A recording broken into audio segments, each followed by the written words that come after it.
हरि ओम तत्सत। आज से अब नवा अध्याय प्रारंभ करते हैं।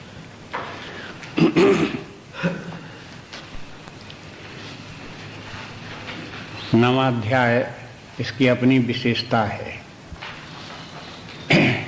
गीता में एक क्रम चल रहा है। विद्वानों ने, अध्ययन करने वाले लोगों ने बताया कि ऐसे ही नहीं कि जहाँ जो बात आ गई वहाँ वो बात कह दी। वो एक क्रम से, सबकी क्रम से बात चलती है, लेकिन क्रम समझ में कम आता है। एक महावाक्य है, तत्त्वमसि महावाक्य। उसमें तत्व, त्वम, असि 3 पद हैं। गीता में भी 6 अध्यायों के 3 भाग हैं, 6 × 18। पहले 6 अध्याय जो हैं वो हो तुम पद की व्याख्या है। तुम 7 से लेकर के 12 तक तत्पद की व्याख्या है। तत् के माने परमात्मा, असि के माने आत्मा और परमात्मा दोनों एक हैं। तुम और परमात्मा दोनों एक हो, इसको बताने के लिए, इस एकता को बताने के लिए अंतिम 6 अध्याय हैं। इसलिए जो ये है 7 अध्याय से शुरू हुआ, 7वां 8वां, उसके बीच में अभी 9वां है। ये अध्याय जो है ये है परमात्मा की महिमा का विशेष रूप से वर्णन करते हैं। वैसे तो संपूर्ण गीता में ही भगवान की महिमा गाई गई। उन्होंने स्वयं अपने मुख से अपने महिमा का वर्णन किया है। लेकिन इन 6 अध्यायों में आप देखेंगे, ध्यान देंगे तो परमात्मा के विषय में विशेष रूप से ज्ञान कराया गया कि परमात्मा क्या है, परमात्मा से जगत की रचना कैसे हुई, परमात्मा जीव का संबंध क्या है, परमात्मा स्वरूप क्या है। ये सब उसका वर्णन जो है ये है इन अध्यायों में मिलेगा। फिर ये 6 अध्याय जो हैं इनमें भी एक क्रम है। साधना की दृष्टि से देखें तो जब पहले 6 अध्याय जो कि तुम पद की व्याख्या है, माने जीव या आत्मा के संबंध में जहाँ पर के ज्ञान कराया गया है, वहाँ साधना वहीं से प्रारंभ बता दी गई। और वो साधना थी निष्काम कर्म योग की साधना। प्रारंभिक 6 अध्याय जो हैं उसमें निष्काम कर्म योग की साधना विशेष रूप से है। साधना, योग साधना जो है उसे कहते हैं। तो योग साधना की विशेषता प्रारंभ में। उसके बाद में देखते हैं कि 7वें और 8वें अध्याय में सांख्य की प्रधानता हो गई। सांख्य की, ज्ञान की बात उसमें विशेष रूप से, ज्ञान विज्ञान का वर्णन भगवान ने कर दिया, तो ये सांख्य का वर्णन है। अब यहाँ जब 9वें अध्याय में आते हैं तो यहाँ भक्ति का वर्णन प्रारंभ हो जाता है। वैसे तो पहले 6 अध्याय निष्काम कर्मयोग पर हैं, दूसरे 6 अध्याय भक्ति योग पर हैं, अंतिम 6 अध्याय ज्ञान योग पर हैं। अब जो दृष्टि दे रहे हैं, संतों ने दी है, उसकी दृष्टि से गीता को फिर पढ़ो और देखो कि ये सब इनमें है या नहीं। तो वैसे ही सूझने लगेगा आपको। पहले नहीं दिखाई देगा, लेकिन एक बार सुझा दे कोई, फिर देखो तो आपको वैसे ही सूझने लगेगा। इसमें 7वें अध्याय से पहले उस परमात्मा का वर्णन करते हैं जिसकी भक्ति की जाती है। 7वें अध्याय में ही भक्ति का भी वर्णन कर दिया था कि 4 प्रकार के भक्त होते हैं। परमात्मा का भी वर्णन कर दिया, 4 प्रकार के भक्तों का भी वर्णन कर दिया। 8वें अध्याय में आए तो भी भक्ति का वर्णन कर दिया। तो उस परमात्मा को जो निरंतर चिंतन स्मरण करता है वो हो अपनुरावर्ती गति को प्राप्त होता है।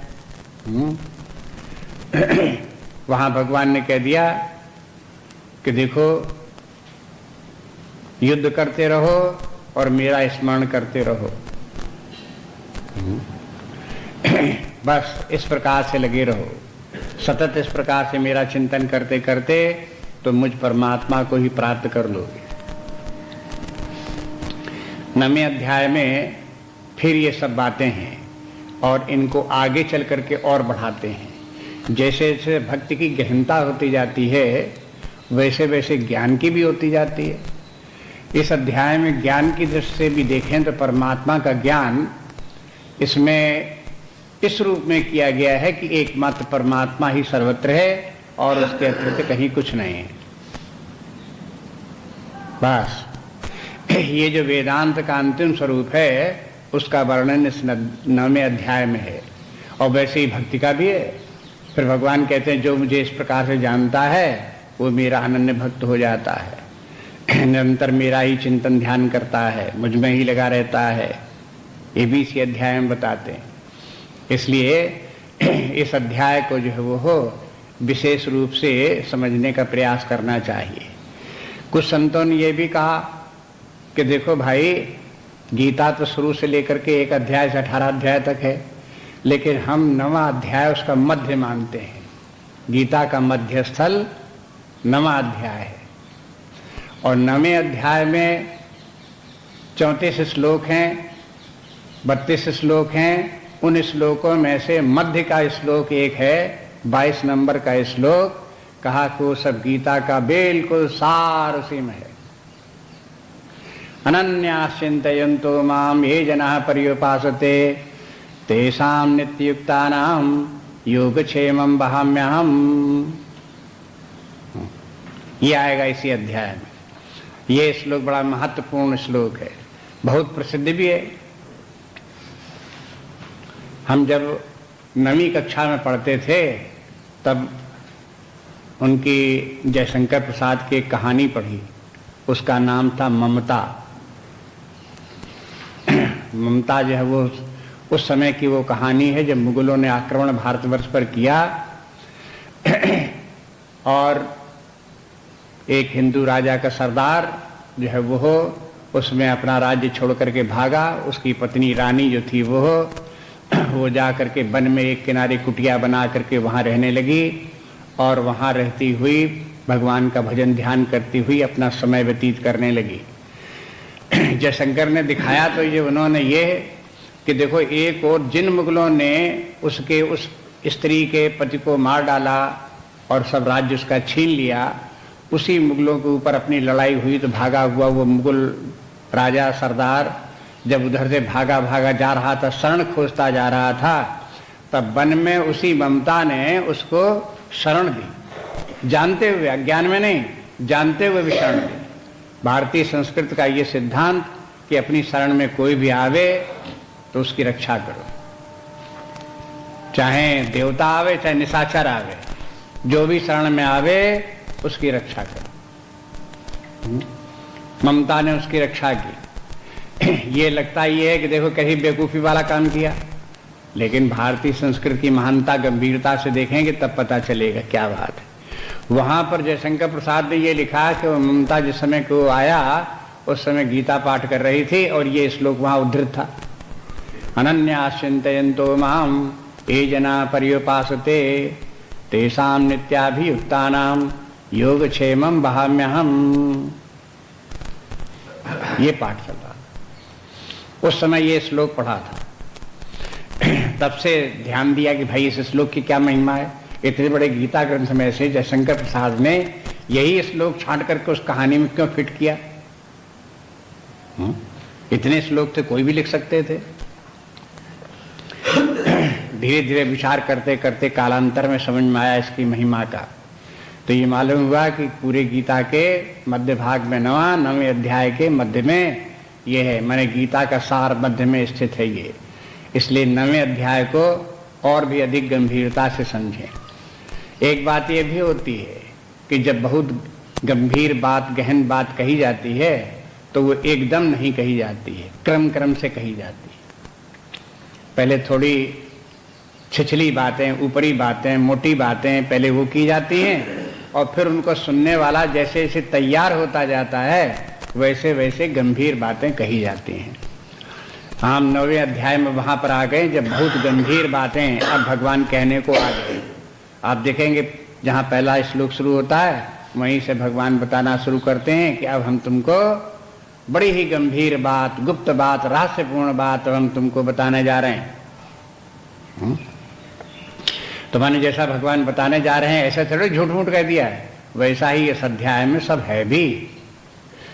तो आप इसको सावधानी पूर्वक से इस अध्याय को सुने और इसको समझने की कोशिश करें। बार बार इस अध्याय को पढ़ते रहें जब तक इसका विचार चिंतन चले तब तक अपने आप अपने स्थान पर इस अध्याय को बार बार पढ़ लें, उसके अर्थ को बार बार पढ़ते रहें, माने उसका अनुचिंतन करते रहें धीरे धीरे, जिससे कि उसका भाव तात्पर्य हृदय में स्थापित हो। अब देखो इसमें जो इस अध्याय की महिमा है वो भगवान स्वयं बताते हैं, इसलिए पहले श्लोक से प्रारंभ करते हैं, उसको देखते जाइए। एक बात और भी ध्यान रखें कि पहले भी कह चुके हैं, गीता के ग्रंथ के प्रारंभ में किया था तब भी, फिर याद रखें कि यह कोई गीता का ज्ञान पुराना पड़ गया ज्ञान नहीं है, ये तो पुराने जमाने की बातें थे, आज किस काम का, ऐसे नहीं है। भारतीय संस्कृति के अनुसार जो जीवन जीने की कला है वो हो अध्यात्म विद्या है, और ये कला के कुछ मूल सूत्र हैं वे शाश्वत हैं। जो मुख्य सत्य है, मुख्य सिद्धांत है, उसमें तो कहीं किसी प्रकार का कोई परिवर्तन नहीं होता, लेकिन इसके एप्लीकेशन में परिवर्तन होता रहता है। समय समय पर जैसे जैसे काल आता है उस काल में इसका प्रयोग भिन्न भिन्न प्रकार से करते रहते हैं। उसमें ऊपरी परिवर्तन दिखाई देते हैं, इसलिए ऊपरी परिवर्तन करने में हिचकना भी नहीं चाहिए। लेकिन जो आंतरिक सत्यता है उस सत्यता को छोड़ना भी नहीं चाहिए, उसको मजबूती से पकड़ के भी रखना चाहिए। जैसे भारतीय संस्कृति का मुख्य सिद्धांत जो मूल सूत्र है वो ब्रह्मात्मैक्य ज्ञान है। आत्मा और ब्रह्म दोनों एक ही हैं, माने हमारा अपना वास्तविक स्वरूप ब्रह्म है, जो परम सत ब्रह्म है वही अपना स्वरूप है। ये तो मूल सिद्धांत है। अब मूल सिद्धांत के मूल के बाद फिर तना आ जाता है, तना के बाद फिर शाखाएं आ जाती हैं। इसी प्रकार इस सिद्धांत की फिर शाखाएं प्रशाखाएं निकलते हैं। उन शाखाओं प्रशाखाओं में से फिर ये हो जाता है कि जीव और ब्रह्म का क्या संबंध है, जगत का और ब्रह्म का क्या संबंध है, जीव का और जगत का क्या संबंध है, पुनर्जन्म क्या है, माया क्या है, ये सब उसकी शाखाएं हैं। सब शाखाएं हैं। शाखाएं भी एक प्रकार से वृक्ष की स्थायी होती हैं, जैसे मूल स्थायी तैसे उसका तना स्थायी, उसकी शाखाएं स्थायी। लेकिन आप देखोगे कि वृक्ष में पतझड़ होता रहता है और फल आते हैं और गिरते रहते हैं। ये वृक्ष में परिवर्तन भी होता रहता है, हर बार उसके पत्ते झड़ गए, नए पत्ते उसमें आ गए, फिर पत्ते झड़ गए, फिर नए पत्ते आ गए। ये वृक्ष का ऊपरी आवरण है जो कि समय समय पर बदलता रहता है। फल आते रहते हैं, फूल आते रहते हैं, झड़ जाते हैं, फिर नए आ जाते हैं, बदल जाते हैं। इसी प्रकार से इन सिद्धांतों का जो ऊपरी रूपरेखा है कि अब आप जमीन पर बैठ करके खाओगे कि बेंच के ऊपर बैठ करके मेज के ऊपर खाओगे, ये सब पत्ते की बातें झड़ने वाली। कभी आप जमीन में बैठ करके खाते थे और कभी टेबल के ऊपर बैठ के खा लेंगे। तो कहने धर्म नष्ट हो गया, कहीं नष्ट नहीं हो गया, पत्ते झड़ गए, दूसरे पैदा हो गए। धर्म भाई है कि स्वधर्म कैसे है कि धर्म कोई ऊपरी उपक्रम नहीं है। इस प्रकार से आप मेज पर खाते हो, कुर्सी पर खाते हो, जमीन में खाते हो, लकीर खींचते हो कि नहीं खींचते हो, किस प्रकार के कैसे करते हो, ये सब ऊपरी उपक्रम जो है ये है धर्म के ऊपरी रूप हैं जो कि बदलते रहने वाले हैं, ये बदलते रहते हैं। इसलिए इसमें हिचकना नहीं चाहिए। कुछ लोग जो हैं धर्म के ऊपरी रूप को ही धर्म मानते हैं और धर्म का जो सार है, मूल है, जड़ है, उसको तो खो दिए, भूल गए, उसे पहचाने ही नहीं। तो फिर उनका धर्म जो है वो समस्या बन जाता है, बहस के कारण बन जाता है, राग द्वेष का कारण बन जाता है। इसलिए धर्म के ठीक ठीक स्वरूप को समझना चाहिए। इस अध्याय में दोनों बातें हैं, जो धर्म का अपना मूल स्वरूप है उसका भी वर्णन है, जो उसकी ऊपरी रूपरेखाएं बदलती रहती हैं, कैसे बदल जाती हैं समय समय पर, उनका भी संकेत है। इस प्रकार से दोनों बातें भी इसमें हैं। इसलिए अध्याय कई दृष्टि से बड़ा महत्वपूर्ण है। अब आप देखिए पहला इसमें जो है श्लोक, उसको पढ़ते हैं, बोलेंगे आप। श्री भगवानुवाच इदं तु ते गुह्यतमम् प्रवक्ष्याम्यनुसूयवे ज्ञानं विज्ञान सहितं यज्ञात्वा मोक्षसे शुभात् इदं तु ते गुह्यतमम् प्रवक्ष्यामनुसूयवे ज्ञानं विज्ञान सहितं यज्ञात्वा मोक्षसे शुभात्।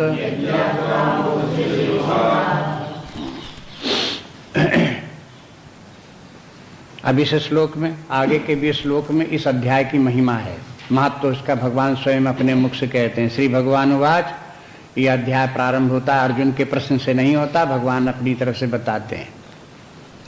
देखो, अर्जुन जब पूछता है तो थोड़ी ऊपरी बातें पूछता है, उससे अध्याय प्रारंभ होता है। जब भगवान स्वयं बताने चलते हैं तब ये सोच करके चलते हैं अब तो वो बातें अर्जुन को बताती जो अर्जुन पूछ नहीं सकता, उसके मन में इनके बातों के विषय में प्रश्न भी नहीं आएगा, वो बात हमें बतानी है। इसलिए बिना अर्जुन के पूछे भी भगवान बोलने लगते हैं और कहते हैं अर्जुन से कि देखो अर्जुन, अब हम तुमको गुह्यतम बात बता रहे हैं। अर्जुन ने पूछा नहीं कि आप हमें अब गुह्यतम बात बताइए, ऐसा अर्जुन ने नहीं पूछा और पूछ भी नहीं सकता था, उसे क्या पता था ये सब। गुह्यतम बात अगर अर्जुन को पहले ही मालूम होती, उसी को पूछता, तो भगवान कह देते भाई तुम तो जानते ही हो क्या बताना है। लेकिन अर्जुन ने नहीं पूछा, भगवान ने स्वयं कहा कि अब गुह्यतम बात बताएंगे। गुह्य के माने रहस्य, छिपी बात, जो छिपा के रखी जाए, किसी को न बतावे, वो गुह्य बात हो गई, गुप्त बात जिसे कह देते हैं। तो वो बात अब हम तुमको बताते हैं। अब गुह्य के साथ तम लगा हुआ है।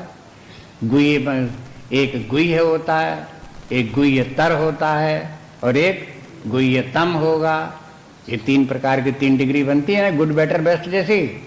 उसी प्रकार से एक तो गुह्य हुआ, गुह्यतर हुआ, गुह्यतम हुआ। कि अभी तक क्या बताया कि अभी तक गुह्य बातें बताते रहे, बताई। अब भी वेदांत सब गुह्य विद्या है, वो हम पहले भी बताते रहे। उसके बाद में गुह्यतर भी बात बताते रहे कभी कभी। कभी 6वें अध्याय में अर्जुन ने पूछ दिया, कुछ गुप्त बातें पूछ दी कि हमारी समझ में नहीं आती, तो भगवान ने उनको भी बता दिया। 7वें अध्याय में भगवान ने बता दिया कि देखो कैसे जीव छोड़ करके कहाँ कहाँ जाता है और कैसे कैसे लौट आता है और कितना कितना कैसा कैसा काल होता है और कैसे कैसे ब्रह्मा का युग होता है। ये सब गुह्यतर बातें हैं, उनको भी तुम्हें सब बता दें। अब तुमको हम गुह्यतम बात बताते हैं। अब भाई गुह्यतम बात बताने के लिए अधिकारी व्यक्ति होना चाहिए। भगवान ने कहा अर्जुन तुम इस गुह्यतम बात को समझने के अधिकारी हो, इसलिए तुमको बता रहे हैं, और किसी को मैंने ये बात बताई नहीं। अर्जुन में क्या अधिकार था, क्या अधिकारी बात था? अनसूयवे। अर्जुन तुम अनसूयवे हो।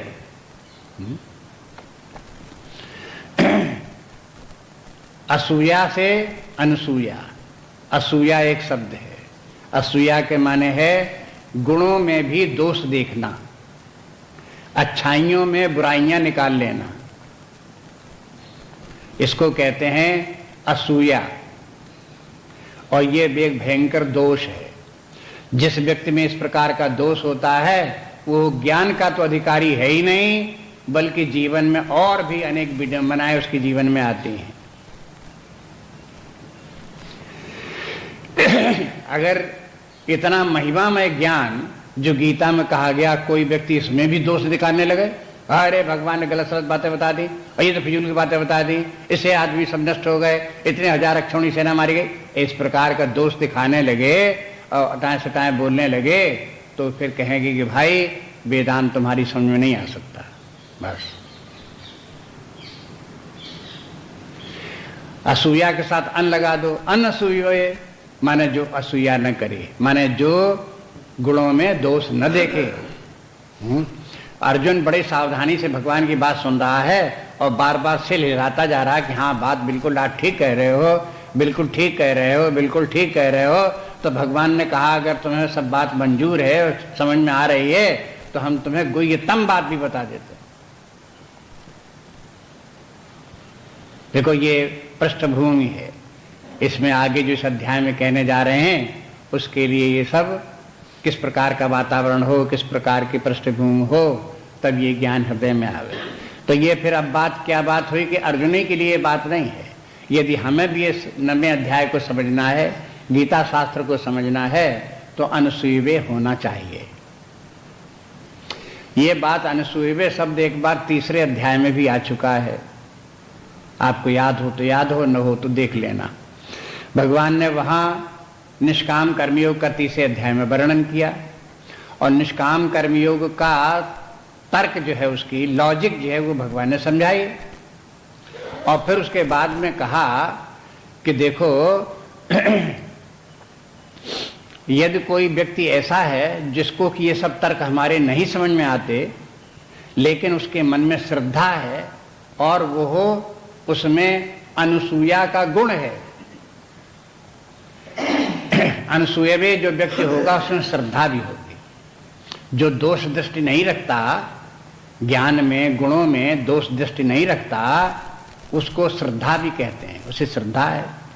तो भगवान ने कहा कि देखो जिस व्यक्ति को श्रद्धा है मेरे वचनों में कि मैं बता रहा हूं ये सब बात, तो चूंकि भगवान बता रहे हैं इसलिए बात सत्य ही होगी, हमारी समझ में आवे ना आवे, ऐसे समझ करके जो मेरे इस निष्काम कर्मयोग के सिद्धांत को स्वीकार कर लेता है और उसी प्रकार से करता है जैसे कि मैंने बताया, तो उसको भी वही फल प्राप्त होता है जो निष्काम कर्मयोग को रहस्य के समझ करके करता है। वहां भी आया था अनुसूयवे शब्द, यहां पर भी फिर भगवान बोलते हैं, ज्ञान के विषय में आप बोलते हैं, भक्ति के विषय में बोलते हैं कि देखो ये अनुसूयवे चाहे निष्काम कर्मी हो तो उसी व्यक्ति को समझ में आएगा जिसको की श्रद्धा होगी, भक्ति भी उसी को समझ में आएगी जिसे श्रद्धा होगी। ये भी इसे जो ये है ज्ञान भी उसी को समझ में आएगा जिसमें श्रद्धा होगी। एक जगह साफ साफ भगवान ने कह दिया, श्रद्धावान लभते ज्ञानम मत्परः संयतेन्द्रिया। ये ज्ञान प्राप्त करने के साधन, श्रद्धा तो पहले चाहिए और फिर संयतेन्द्रिय होना चाहिए, इंद्रियों पर निग्रह हो तो ज्ञान समझ में आवेगा। जिसकी इंद्रियां विचलित विषयों की तरफ भागने वाली वो ज्ञान नहीं समझ में आएगा, उसे ज्ञान में दोष दिखाई देगा। उसे ये दिखाई देगा कि इंद्रिय विषय सुखों में तो बड़ा सुख है और ज्ञान में क्या धरा, ये तो रूखा सूखा जीव को उबाने वाला बेकार का, ऐसे समझ तो हो गया दोष, उसमें अश्रद्धा हो गई। तो जहां अश्रद्धा हो गई तो बात समझ में नहीं आएगी। इसलिए अनसूयवे के मन श्रद्धा युक्त। हे अर्जुन, तुम्हारे मन में श्रद्धा है, इसलिए ये मैं ज्ञान तुमको बताने जा रहा हूं। प्रवक्ष्यामि, प्रक्षण में ये ज्ञान गुह्यतम ज्ञान मैं तुमको बताता हूं। वैसे तो इसमें इदम के माने इस अध्याय में यहां पर, और तू के माने है किंतु। हिंदी में जैसे किंतु कहते हैं वैसे संस्कृत में तू लिख दिया तो तू माने किंतु। किंतु के माने ये हुआ कि यद्यपि मैं तुमको गुह्यतम बात बता रहा हूं, बता चुका हूं, लेकिन अब गुह्यतम बात तुमको मैं अब बताने जा रहा हूं। अब तुम सुनो इसको, इसलिए तू शब्द करके बोल दिया और अर्जुन के लिए ते बोल दिया। और फिर कहते इसमें गुह्यतम बात है क्या, कि गुह्यतम बात है ज्ञान विज्ञान, ज्ञानम विज्ञान सहितम। इसमें हम ज्ञान विज्ञान बताएंगे आपको। ये ज्ञान विज्ञान योगो नाम 7वां अध्याय हो गया, उसमें ज्ञान विज्ञान 7वें अध्याय में भगवान बता चुके थे। लेकिन यहां भगवान कहते हैं कि देखो ज्ञान विज्ञान हम तुमको फिर बताएंगे। इसके माने ज्ञान विज्ञान जो है वो हो गुह्य बात भी है और गुह्यतम बात भी है।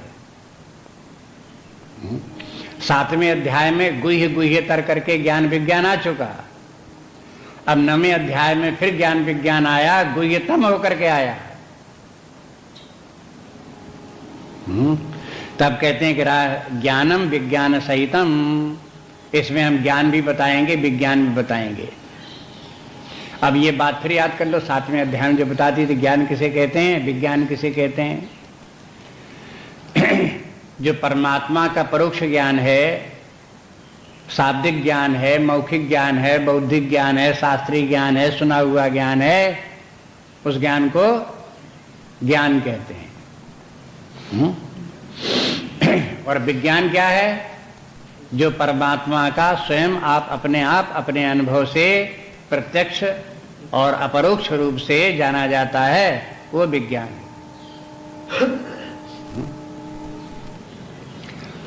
ज्ञान सिद्धांत है, थ्योरी है, और विज्ञान प्रयोग है, प्रैक्टिकल है। कोई भी विज्ञान, कोई भी साइंस दो पक्ष होते हैं, एक सिद्धांत भी होता है और दूसरा उसका प्रयोग भी होता है, थ्योरी एंड प्रैक्टिकल। ये दोनों हो गए तब विज्ञान पूरा हो जाता है। विज्ञान के माने थ्योरी के लेबोरेटरी में उसका जो है एक्सपेरिमेंट कर लिया, तो जो कुछ हम सिद्धांत के रूप में समझते थे वो हमारे सामने प्रत्यक्ष आ गया। तो इसलिए ज्ञान को प्रत्यक्ष कर लेना जो है वो हो ये विज्ञान है। इसलिए जो स्कूलों में विज्ञान पढ़ाया जाता है वो विज्ञान कहलाता है, लेकिन ये विज्ञान उस प्रकार का नहीं है। विज्ञान दो प्रकार का मान लो, एक ऑब्जेक्टिव विज्ञान, एक सब्जेक्टिव। स्कूलों कॉलेजों में जो विज्ञान पढ़ाया जाता है वो ऑब्जेक्टिव है, माने वस्तुओं, बाह्य जगत की वस्तुओं के विषय में है। और ये जो विज्ञान है कैसा है? ये सब्जेक्टिव है, अपने आप अपने अंदर का है। जैसे प्रयोगशाला में वो लोग ये लोग वैज्ञानिक लोग प्रयोगशाला में जाते हैं और वहां प्रयोग करते हैं, ऐसे यहाँ पर ये वेदांत में साधक लोग अपने हृदय की गहराई में घुस करके और दरवाजे भीतर से बंद कर लेते हैं, फिर बाहर के विषयों को आने नहीं देते, कोई विचार वहां नहीं घुसने देते, और फिर इस प्रकार से एकांत हृदय में बैठ करके हृदय के भीतर ही वहीं सारी प्रयोगशाला के प्रयोग करते हैं। और प्रयोग कैसे करते हैं? जो उन्होंने सिद्धांत की कक्षा में पढ़ा था, गुरु के मुख से सुना था, शास्त्र में जो पहले उन्होंने जाना था, उसी को अब वो अपने हृदय की प्रयोगशाला में प्रयोग करके देख लेते हैं। जहां उन्होंने देख लिया तब कहा बस यही बात तो थी, हमने भी करके देख ली, हम भी उसी प्रकार से जान गए। आप सिद्धांत ही नहीं रह गया, बल्कि हमारा अनुभव उसी प्रकार का हो गया। अब इसके बाद में जानते हो आपके क्या होता है? अगर मान लो कोई छात्र स्कूल कॉलेज में विज्ञान पढ़ करके आवे, थ्योरी भी जान ले, प्रैक्टिकल भी जान ले, तो उसके बाद में अब क्या काम बाकी रह गया? अब रह गई टेक्नोलॉजी। टेक्नोलॉजी क्या चीज है? ये भी साइंस है। ये कैसी साइंस है? जो उसने सिद्धांत और प्रयोग के द्वारा पढ़ा है उसको व्यवहारिक जीवन में और अपने जीवन में काम लाने लायक उसको बनाना टेक्नोलॉजी है।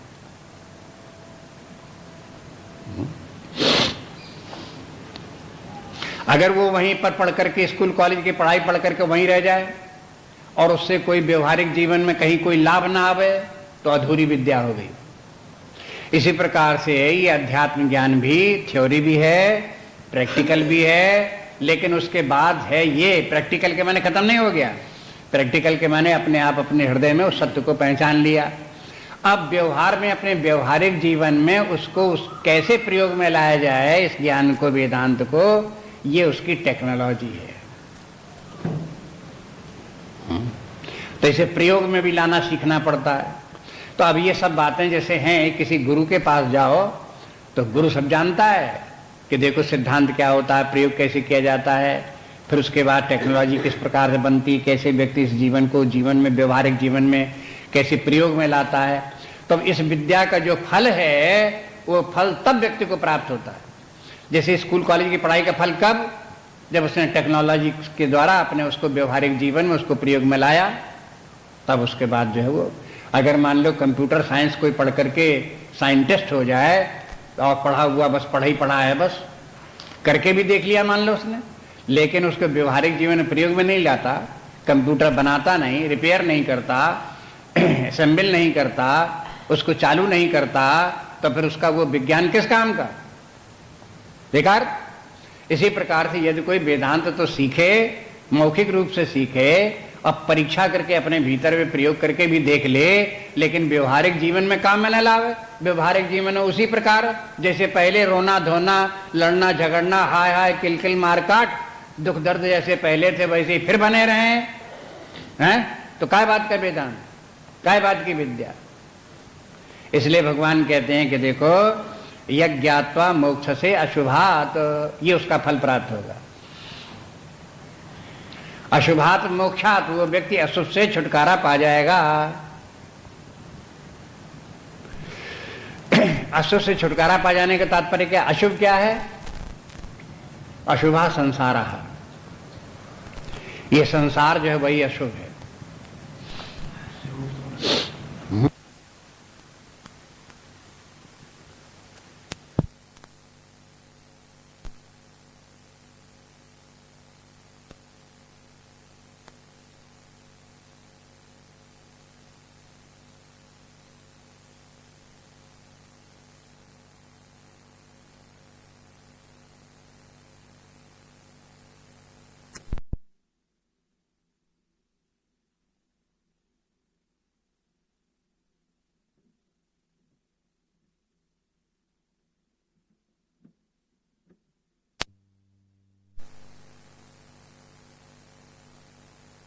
लेकर के मुक्ति पर्यंत ये जीव की कल्पना है। संसार जीव की कल्पना है। जीव ने अपने आप ही अपनी कल्पना से संसार बना रखा है और स्वयं ही उस संसार के जाल में फंस गया है। अब वो संसार उसको नचा रहा है। जन्मना, मरना, रोना धोना, हाय हाय, ये सब का सब वो संसार ही करा रहा है। राग द्वेष में जीव को ढकेल करके उसी में चक्कर कटा रहा है। आपको बता चुके कि देखो संसार एक किस प्रकार के कैसे चक्र है, कैसे फिर राग द्वेष, फिर उसके बाद किस प्रकार से कामना, कामना से भोग पदार्थों को प्राप्त होना, उनका फिर वो भोग करना और फिर नई वासनाओं का बनना, फिर राग द्वेष उनमें होना, उसके बाद फिर कामना करना, उसके बाद फिर उसको विषय भोगों को प्राप्त करना, फिर उनको भोगना, भोगने से फिर उनकी नई वासनाएं बनना। ये जो चक्र क्रम चक्र चलता रहता है, इस चक्र को संसार चक्र कहते हैं। और ये जीव का बनाया हुआ है। इसके पीछे ईश्वर के, ये परमात्मा की कोई जिम्मेवारी नहीं।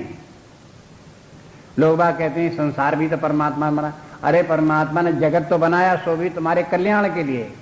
परमात्मा ने संसार नहीं बनाया जिस संसार में तुम चक्कर काट रहे हो कोलू की तरह से। ये संसार तुमने अपनी गलती से बना डाला है। गुरुदेव ने एक बड़ा अच्छा उदाहरण दिया कैसे व्यक्ति अपने आप ही अपने संसार की रचना कर लेता है। बताया कि देखो जी एक छोटा बच्चा था, होगा 3-4 साल का, तो अपना वो खेल रहा था अपने ड्राइंग रूम में और सब लोग घर के चले गए बाहर। माँ जो अपने कहीं भीतर किचन में कुछ काम कर रही होगी। अकेला बच्चा खेलते खेलते उसके ऊपर लौट रहा था कालीन के ऊपर। तो उसने एक कोना पकड़ कर कालीन को फिर उसमें रोलिंग करने लगा, लिपट गया। तो लपटते लपटता चक्कर काटता गया, सारे कालीन के भीतर घुस गया और ऊपर से उतनी मोटी कालीन गोला बन करके उसको हो गई उसे। अब उसको, ये तो उसका तो खेल था जब लपट गया, लेकिन लपटने के बाद अब वो जब हाथ पैर उसने फटफटाए तो अब भीतर से निकलने ना पावे। उसे ये अकल नहीं आई कि अनरोल कैसे किया जाता है। रोल तो कर लिया लेकिन अनरोल नहीं कर पाया। अब चिल्लाना वहां से, जब चिल्लाना तो सोचा वहां ने कि कहां से चिल्लाने की आवाज आ रही है। वो सब तरफ देखें कमरे में कहीं दिखाई न दे, तब देखा कि उसके भीतर जो है वो आवाज आ रही है, कालीन के भीतर, उसके भीतर घुसा है वो। तब माँ ने उसको अनरोल किया, घुमाया पीछे लटकर और घुमाया, तब वो बाहर निकला। और जैसे ही निकला तो रोते रोते माँ की लिपट गया। बच्चों की आदत है, माँ की लिपट गया। बस यही समझो, गुरुदेव बताते हैं इसी प्रकार से जीव ने क्या खेल खेल में, ये इंद्रिय भोग तो बहुत अच्छे हैं, ये भी खाओ वो भी पियो, ये भी लाओ वो भी है, ये भी सुन लो ये भी लगा लो, ऐसा भी कर लो वैसा भी कर लो, करता गया और हो क्या गया, उसके कारण से फिर वो संसार चक्र में फंस गया और लपटता चला गया। लपटते यानी कितनी वासनाओं के लपेटे उसके लग गए, एक के बाद एक वासना, एक के बाद एक के वासना लपेटे लपटते चले गए। अब वो कहे कि इसमें सब निकल जाए बाहर, तो अब नहीं निकलने पाता, उसकी ताकत नहीं कि उसमें बाहर से निकल जाए। अब बस यही कि वो चिल्लाए भगवान का नाम ले। भगवान का नाम लेना जब करना क्या है, चिल्लाओ भाई भगवान सहारा करो, भगवान सहारा करो, तो फिर वो परमात्मा ही किसी प्रकार से युक्ति करता है। वो कहीं ना कहीं किसी गुरु के रूप का धारण करके आता है और फिर उसको अनरोल करता है। उसको ये जो चक्र में फंस गया उसको उसमें से धीरे धीरे करके निकालता है, लपेट करके बाहर करता है। इसीलिए कहते हैं गुरु क्या है? परमात्मा ही का रूप है। परमात्मा जब परमात्मा अपने भक्त के ऊपर, रोने वाले के ऊपर कृपा करता है तो वो किसी व्यक्ति का रूप धारण करके आता है और उसको वो उपाय बता देता है जिससे वो अनरोल हो जाए और फिर वो मुक्त हो जाता है। तो बस आपको समझ में आ गया होगा कि संसार अशुभ कैसे है, संसार क्यों अशुभ है। क्योंकि वो एक ऐसा बंधन है जिसमें हम रहना नहीं चाहते, छूटना चाहते हैं, लेकिन हम अपने आप उससे छूट नहीं पाते। उसके छूटने के लिए उपाय फिर भगवान बताते हैं कि देखो हम तुमको ये ज्ञान बताते हैं। जैसे भगवान अर्जुन को ये ज्ञान बताते हैं, ऐसे ही गुरु भी शिष्य को ये ज्ञान विज्ञान ही बताता है जिससे कि वो फिर जीव अपने स्वरूप को प्राप्त कर लेता है। जो शुद्ध आत्मा है उसने वासनाओं का लपेटते लपेटते अध्यास के कारण से जीव भाव प्राप्त कर लिया। जीव और कुछ नहीं है, जीव के भीतर आत्मा ही छिपी है। उस आत्मा ने ही वासनाओं का लपेटा मार करके अपने आप को जीव बना लिया और संसार के चक्र में फंस गया। अब अगर जीव के लपेटे जितनी वासनाओं के हैं उनको सबको अलग करें अध्यारोप और अपवाद के द्वारा, तो उसको सब जितने उसकी अध्यास हैं वो सब दूर हो जाएं, तो वो जीव अपने आप को पाएगा कि हम तो वो अनंत चैतन्य हैं जो परमात्मा ही है। उदाहरण में जैसे बताया कि बच्चा अपने माँ की चिपट गया, इसी प्रकार से जब जीव जो है अनरोल होकर के अपने आत्मा स्वरूप को प्राप्त करता है तो क्या करता है? वो परमात्मा को छाती से लगा करके एक हो जाता है कि हम तुम तो एक ही हैं, जो ब्रह्म सो हम। बस इस प्रकार से जो है ये है ज्ञान विज्ञान, इस प्रकार का है।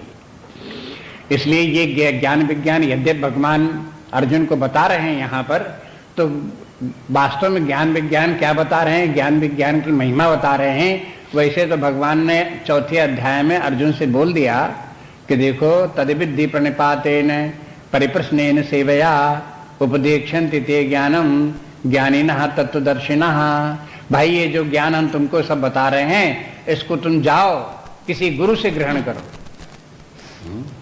जो श्रोत्री हो, ब्रह्मनिष्ठ हो, जैसे कि उपनिषदों इत्यादि का शास्त्रों का तात्पर्य मालूम हो, उनको सब समझता हो, जिसने स्वयं भी अपने आत्मज्ञान ब्रह्म ज्ञान प्राप्त किया हो, ऐसे किसी गुरु के पास जाओ, उसकी सेवा करो, उसमें श्रद्धा रखो, उससे परिप्रश्न करो, तब वह प्रसन्न होकर के तुमको फिर यह ज्ञान देगी। माने तुमको भी जिस संसार बंधन में पड़े हुए हो उससे धीरे धीरे तुमको निकाल देंगे, तुम्हारा भी उद्धार हो जाएगा। यह तरीका है। वही जो गुरु अपने शिष्य को जो ज्ञान देता है वो यही ज्ञान और विज्ञान है, यही गुप्त विद्या है जिसको कि बता देने पर जीव को मुक्ति प्राप्त हो जाती, परमात्मा भाव प्राप्त हो जाता है। तो ये है ज्ञानम विज्ञान सहितम। और यज्ञात्वा मोक्ष, ज्ञात्वा शब्द भी महत्वपूर्ण है। वैसे तो इतना है जिसको कि जानने पर, ज्ञात्वा माने जान करके व्यक्ति अशुभ से छूट जाता है। लेकिन वेदांत ये कहता है कि देखो ज्ञान, ये वेदांत ज्ञान ब्रह्म ज्ञान ही एक ऐसा ही विद्या है जिसको जान लेने से उसका फल प्राप्त हो जाता है, कुछ करना और नहीं पड़ता। जबकि अन्य जितनी भी विद्याएं हैं उनको सीखने के बाद में कुछ करना और पड़ता है, तब उन विद्याओं का फल प्राप्त होता है। बस यही कर्म और ज्ञान का यही अंतर है। कर्म के द्वारा जो कुछ भी आपको ज्ञान भी हो, प्राप्ति भी हो, तो उसके द्वारा क्या होगा कि जब तक कि कर्म करोगे नहीं तब तक उसका फल प्राप्त नहीं होगा। जैसे आपको अगर कोई भौतिक जगत की, बाह्य जगत की किसी वस्तु का जो आपके पास नहीं है, आपसे दूर है, उस वस्तु का आपको ज्ञान हो जाए, आपको कोई बता दे, कोई नई चीज बता दे कि इस प्रकार की मार्केट में आ गई है, जिसकी तुम बहुत तलाश कर रहे थे, वो हो गई, प्राप्त हो गई, इतने रुपए की मिलती है, वहां से मिल जाएगी, ले आओ। अगर आपको मालूम हो गया तो कोई वो वस्तु आपके हाथ में आ गई, मालूम होने से नहीं आ जाती। क्या करते हैं कि उसके लिए फिर व्यक्ति को प्रयास करना पड़ता है, जाना पड़ता है, लाना पड़ता है, तब जो है वो हो उसको जो है ये है उसकी प्राप्ति होती है, तब उसका फल प्राप्त होता है। लेकिन ये है अध्यात्म विद्या, ये है वेदांत विद्या इस प्रकार की है, ज्ञान और विज्ञान इस प्रकार का है कि ज्ञान और विज्ञान किसी व्यक्ति को आ जाए, जान ले, सीख ले, तो बस जानते ही उसको उसका फल भी प्राप्त हो जाता है, कर्म की उसमें कहीं आवश्यकता नहीं। इसलिए वेदांत सिद्धांत में कहता है कि उसके लिए न ज्ञान प्राप्त करने के पहले किसी कर्म की जरूरत नहीं है, ज्ञान प्राप्त करने में किसी कर्म की जरूरत नहीं है, ज्ञान प्राप्त करने के बाद किसी कर्म की जरूरत नहीं है। वेदांत में तो ये कह रखा गया है कि कर्म जो है वो तो है अविद्या, अज्ञान। भाई ज्ञान प्राप्त करने में अज्ञान की क्या जरूरत पड़ती है? अगर कहो नहीं ज्ञान प्राप्त करने में भी कर्म की जरूरत पड़ेगी, तो ये तो ऐसे ही कहना है जैसे कि ज्ञान प्राप्त करने में अज्ञान की भी जरूरत पड़ेगी, क्योंकि कर्म और अज्ञान दोनों एक ही बात है। अब देखो, अब ये कैसे एक बात है, ये अपने ढूंढना, पता लगाना। कर्म और अज्ञान एक बात, ज्ञान उससे विपरीत, जैसे अज्ञान से ज्ञान विपरीत, उसी प्रकार से कर्म से ज्ञान विपरीत। ज्ञान की महिमा यह है कि इसका कर्म से कोई संसर्ग नहीं, बस ज्ञान प्राप्त हुआ नहीं कि ज्ञान का फल भी प्राप्त हुआ। उपनिषदों में इस प्रकार के मंत्र आते हैं जिसमें कहते हैं कि बस यह है जो ब्रह्म को जानता है वही ब्रह्म हो जाता है, ब्रह्म को जानने से ही ब्रह्म हो जाता है।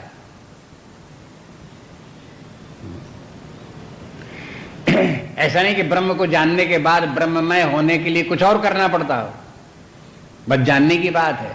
जब तक जानता नहीं तब तक ब्रह्म से दूर है, और जहां जान गया कि ब्रह्म क्या है, ब्रह्म का ज्ञान हो गया, तो उसे यह भी ज्ञान हो गया कि ब्रह्म और हम एक ही हैं, दो नहीं है। और जब मैं ब्रह्म ही हूं तो फिर अशुभ कहां रह सकता है, संसार कहां रह सकता है? संसार तो तभी तक था जब तक कि जीव था। वेदांत में एक प्रश्न यह भी आता है कि बताओ यह अज्ञान पहले था और अज्ञान से निर्मित संसार पहले था कि जीव पहले था? जीव पहले था, उसने संसार बना करके वो अपने आप संसार के चक्र में फंसा, कि पहले संसार था जिसने पढ़ करके जीव जो है वो संसार बंधन में पड़ा? बताओ दो में से कौन पहले था? हैं? अगर जीव पहले था तो वो जीव क्यों था? वो तो आत्मा था। जीव तो तब हुआ जब संसार लपट गया, संसार के चक्र में फंस गया, तब जीव कहलाया। तो कहो कि भाई इसके पहले, इसके माने अविद्या पहले रही होगी, संसार पहले रहा होगा, हैं? तब उसमें लपेट करके ये जो संसार जीव बन गया, ये अविद्याग्रस्त हो गया। तो ऐसा भी नहीं है, पहले अविद्या हो सो भी नहीं होगी। अविद्या अगर पहले होती तो अविद्या किसकी अविद्या? कोई अविद्या आकाश में निराधार थोड़ी टकी होती है, हैं? अविद्या तो किसी व्यक्ति की होती है। जीव हो तब तो अविद्या हो, अगर जीव ही नहीं तो अविद्या किसकी?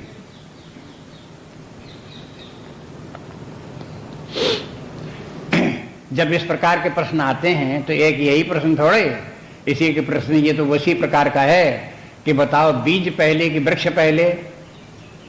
वृक्ष से बीज उत्पन्न हुआ है कि बीज से वृक्ष उत्पन्न हुआ है? मुर्गी खाने वाले कहते हैं कि पहले अंडा था कि पहले मुर्गी थी? मुर्गी ने अंडा दिया कि अंडे से मुर्गी पैदा हुई? ऐसे जीव से संसार बंधनकारी संसार अविद्या उससे उत्पन्न हुई कि अविद्या से जीव हो गया?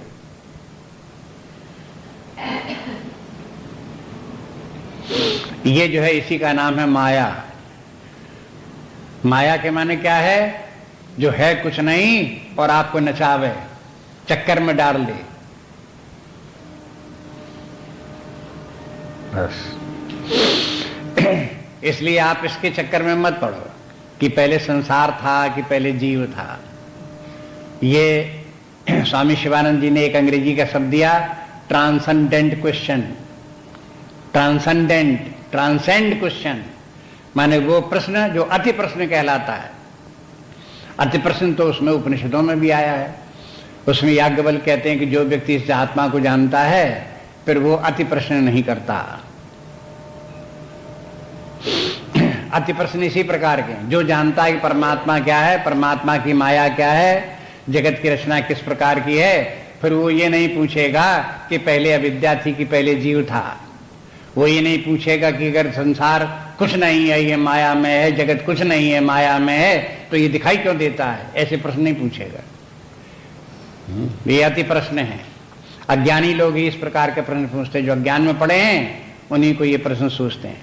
इसलिए कहने का तात्पर्य मुख्य बात ये कि जो ज्ञान और विज्ञान है उसके द्वारा परमात्मा को जान लेने पर, आत्मा परमात्मा के एकत्व को जान लेने पर, तत्व को जान लेने के बाद और कुछ करना, साधना कोई शेष नहीं रह जाती, उसी का नाम मुक्तावस्था है। वही जहां उसको ज्ञान आ गया वही मुक्त हो गया। शंकराचार्य के ग्रंथों में तत्वबोध इत्यादि में आप देखोगे, आत्मबोध में भी देखोगे, वो कहते हैं कि देखो जीवन मुक्त कौन है, तो बताते हैं कि जीवन मुक्त वो है कि जैसे कि अज्ञान की अवस्था में व्यक्ति समझता है कि मैं शरीर हूं, मैं सुखी दुखी हूं, जैसे अज्ञान की अवस्था में समझता है व्यक्ति कि मैं ब्राह्मण हूं, क्षत्रिय हूं, जैसे अज्ञान की अवस्था में व्यक्ति समझता है कि मैं रोगी हूं, मैं स्वस्थ हूं, जैसे अज्ञान की अवस्था में व्यक्ति समझता है कि मैंने सब जाना हुआ है, मैंने कुछ जाना हुआ नहीं है, मेरी समझ में आता है, मेरी समझ में नहीं आता है, इस प्रकार के जो अज्ञान की अवस्था में जो अनुभव हैं, ऐसा ही अनुभव जब व्यक्ति को ये हो कि अयम आत्मा ब्रह्म, ये जिसका हम अनुभव कर रहे हैं, जिस आत्मा का, यही परब्रह्म परमात्मा है, इसका नाम है विज्ञान। जो जहां इसका इस प्रकार का विज्ञान हुआ तो उसका फल भी तत्काल उसी, ये विज्ञान ही मुक्ति है, इसी का नाम जीवन मुक्ति। और जीवन मुक्ति के माने ये जो है अशुभात मोक्ष से अशुभात, वो अशुभ से छुटकारा पाएगा। अब इसके माने ये भी है कि यह अध्याय अथवा ये विद्या, ज्ञान विज्ञान की विद्या या वेदांत विद्या किन लोगों के लिए है? जो लोग ये रियलाइज कर रहे हैं कि हम अशुभ के चक्कर में पड़ गए हैं, हम संसार के बंधन में पड़े हुए हैं, हम दुख क्लेश पीड़ा आदि हमको घेरे हुए हैं और हम अपने आप से इससे छुटकारा नहीं पा रहे हैं। हजार तरह की परतंत्रताएं हैं, तरह तरह की शरीर की परतंत्रता है, मन बुद्धि की परतंत्रता है, समाज की परतंत्रता है, लोगों की परतंत्रता है, संबंधों की परतंत्रता है, कानूनों की परतंत्रता है, जाने कितने प्रकार की परतंत्रता है। उनके सबके अंदर हम नहीं चाहते हुए भी हमको जीवन जीना पड़ता है। इससे हम छुटकारा चाहते हैं। अगर कोई छुटकारा चाहता है तो फिर उसके लिए ये जो है विद्या है। आप समझो कि उसको, उस व्यक्ति को फिर ये अध्यात्म विद्या सीखे, वेदांत सीखे और उससे उसका फल प्राप्त होगा उसको। लेकिन जो व्यक्ति ये समझता है हम सब बिल्कुल ठीक हैं, हमने जो किया सब कर लिया, हमको जीवन में कुछ करना शेष नहीं रह गया, अगर इस प्रकार की धारणा किसी व्यक्ति की है और अज्ञान में है तो बस कठोपनिषद की वही बात आ जाती है कि देखो संसार में ऐसे व्यक्तियों की कमी नहीं है जो ऐसा अहंकार रखते हैं कि हैं तो अविद्या में, अज्ञान में पड़े हुए हैं, लेकिन अपनी महिमा, अज्ञान में रहते हुए अपनी बड़ी महिमा मानते हैं कि मैंने सब कुछ कर लिया, मैंने सब जान लिया, मैंने सब प्राप्त कर लिया। ऐसे लोग हैं, ऐसे लोगों के लिए विद्या नहीं है।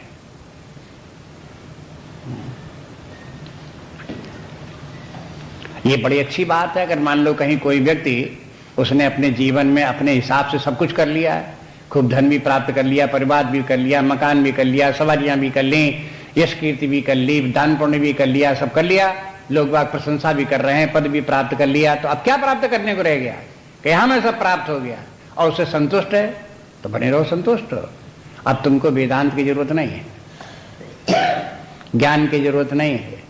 जब इन सब बीचों के बीच में रहते हुए भी आपको ये रियलाइज हो कि अब भी अशुभ हमारे सिर पर अब भी चढ़ा हुआ है, अब भी क्लेश हैं, अब भी दुख हैं, अब भी अशांति हो जाती है, अब भी भय लगता है, अब भी हमको चारों तरफ से अपने मकान में ग्रिल लगानी पड़ती है, ताला लगाना पड़ता है, छत के ऊपर आंगन के ऊपर भी ग्रिल डालनी पड़ती है, और फिर एक दरवाजे के ऊपर एक बंदूकधारी भी रखना पड़ता है।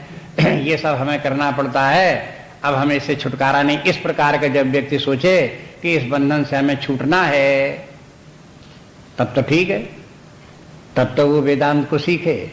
लेकिन यदि उसको ये लगता है कि ये तो हमारी शान है कि दरवाजे पर बंदूक लिए खड़ा हुआ है, ये तो हमारी शान है कि इतनी हम कोठी मजबूत बनाए हुए, किला बना के उसके भीतर हैं, तो अपनी शान समझता है, तो बस उसी में वो रहे, उसको ज्ञान की आवश्यकता नहीं है।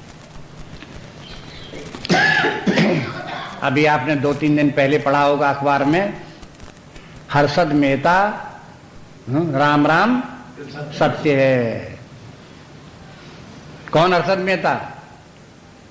हाँ, जिनका कि इसमें है यूटीआई, तो उसका बाद का परिणाम है। उसके पहले जितने भी शेयर होल्डर शेयर्स थे, सिक्योरिटी शेयर्स का बंटा ढार कर दिया सबका। उसके पहले एक बैंक मैनेजर तो पहले ही हार्ट फेल हो गया, तो मर गया, तो उसी समय जब इंक्वायरी चल रही थी, तब से इतने कई साल हो गए। हर्षद मेहता वो भी हार्ट फेल होकर के मर गए। और हार्ट फेल में चिंता किस बात की, बस वही पकड़े जाना, इंक्वायरी में पकड़े गए, बस उनको बस उसी पास वही 24 घंटे उनके सिर पे भूत सवार रहता। तो अब इस प्रकार से चाहे जितनी धन संपत्ति प्राप्त कर लो, आखिरकार इस प्रकार के मानसिक तनाव फिर भी है। उस तनाव से छूटने का उपाय उसको नहीं मालूम, बेचारे को, हर्षद मेहता को। फंस गया चक्कर में, मारा गया वो। माया का देखो जाल इस प्रकार का है, सबके सामने उदाहरण है। अब कहते हैं कि इससे इस प्रकार के अगर छूटना चाहते हो तो इस अध्यात्म विद्या को सीखो, वेदांत विद्या को सीखो।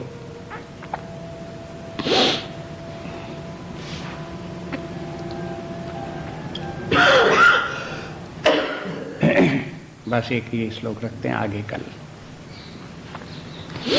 नान्या स्पृहा रघुपते हृदय मदीये, सत्यं वदामि च भवान् अखिलान्तरात्मा, भक्तिं प्रयच्छ रघुपुङ्गव निर्भरां मे, कामादिदोषरहितं कुरु मानसं च। श्री राम जय राम जय जय राम, श्री राम जय राम जय जय राम, श्री राम जय राम जय जय राम, श्री राम जय राम जय जय राम,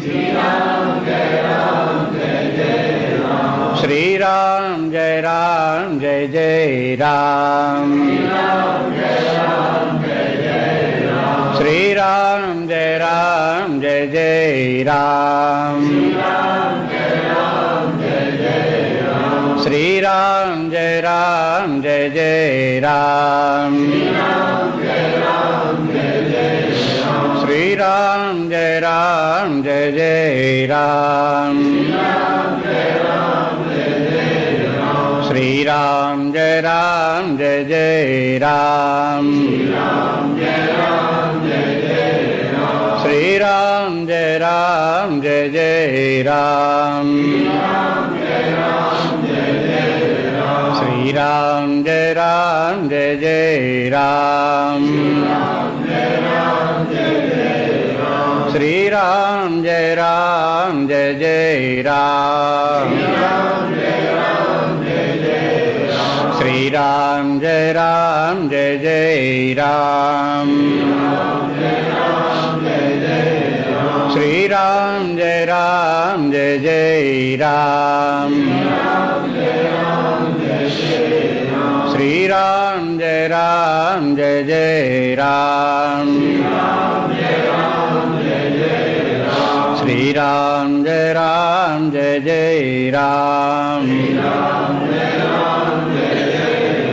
श्री राम जय राम जय जय राम, श्री राम जय राम जय जय राम,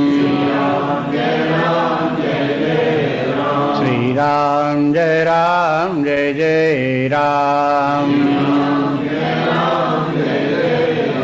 जय जय राम जय जय राम, जय जय राम जय जय राम, जय जय राम जय जय राम, जय जय राम जय जय राम। ओम पूर्णमदः पूर्णमिदं पूर्णात् पूर्णमुदच्यते पूर्णस्य पूर्णमादाय पूर्णमेवावशिष्यते। ओम शांति शांति शांति। हरि ओम। श्री गुरुभ्यो नमः। हरि ओम।